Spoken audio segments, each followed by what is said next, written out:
10 habits that can change your life in your 20s। यानी कि अगर आप 18, 19 या 20s में हो तो आपकी इस एज में आपको अपनी लाइफ को प्रोडक्टिव वे में यूज़ करना बहुत ज़्यादा ज़रूरी होता है। तो इन हैबिट्स को आप फॉलो करके अपनी लाइफ में अच्छे से ग्रो कर सकते हैं एंड आप अपनी उम्र के दूसरे लोगों से बहुत ज़्यादा आगे रह सकते हैं। So basically you have to follow this tips. First is reading daily, यानी कि आपको एटलीस्ट 10 पेजेस डेली रीड करना है। सो बेसिकली रीडिंग करने से आप अपने विजडम को बढ़ा सकते हैं, आपके पास नॉलेज आएगा, आप दूसरों को भी नॉलेज दे सकते हैं। सो आप बहुत सारी अलग अलग टाइप की बुक्स पढ़ सकते हैं, जैसे कि सेल्फ हेल्प बुक्स या फिर जो बुक्स होती हैं related to finance, knowledge and of law. So basically आपको चीज़ें सीखना बहुत ज़्यादा ज़रूरी है if you are a teenager और if you are in your 20s। तो आपको atomic habits, rich dad poor dad, Ikigai जैसे बुक्स को पढ़ना है। And second, wake up early.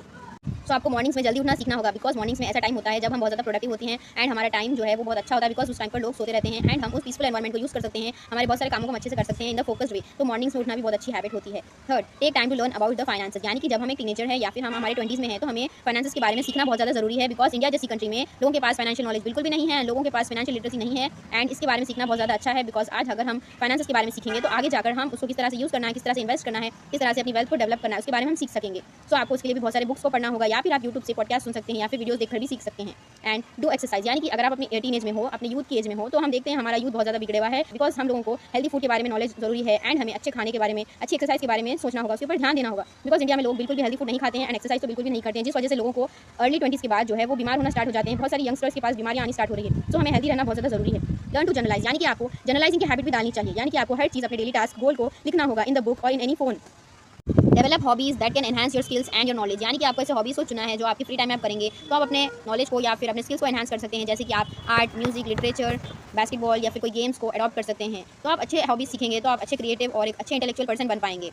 Track your time, यानी कि आपको सीखना होगा टाइम को किस तरह से यूटिलाइज करना है, बिकॉज ये एक ऐसी एज है जो 1920s की एज है, इसके अंदर हमें टाइम को यूटिलाइज करना बहुत ज़्यादा इंपॉर्टेंट होता है। हमारे पास बहुत ज़्यादा टाइम होता है तो हमें इसको अच्छी चीज़ों में लगाना है, स्किल्स को बिल्ड करने में, नॉलेज को बिल्ड करने में, कनेक्शंस को बिल्ड करने में हमें टाइम स्पेंड करना है, अच्छी चीज़ों के लिए हमें टाइम निकालना है। So time is like a money for us and we have to use it very wisely. And because consistency जो है वो बहुत ज़्यादा जरूरी है, जो भी चीज़ आप कर रहे हैं उसके अंदर आपको कंसिस्टेंट रहना होगा एंड आपको कंसिस्टेंसी मोटिवेशन से ज़्यादा हेल्प करेगी, आप अपने गोल्स को आसानी से अचीव कर पाएंगे अगर आप एक कंसिस्टेंट मैनर में हर चीज़ को करेंगे। तो thing you have to surround yourself with ambitious people, यानी कि आपको ऐसे लोगों के साथ रहना है, ऐसे सर्कल में रहना है जो आपसे ज़्यादा बेटर हो, आपसे ज़्यादा अच्छे हो, कोई भी स्किल में जो आप सीखना चाहते हो वैसे लोगों के साथ आप रहेंगे तो आप बेटर पर्सन बन पाएंगे, बिकॉज आप उन लोगों से सीख पाएंगे और आपको पता चलेगा कि आपको कितनी सारी चीज़ें सीखनी है अभी।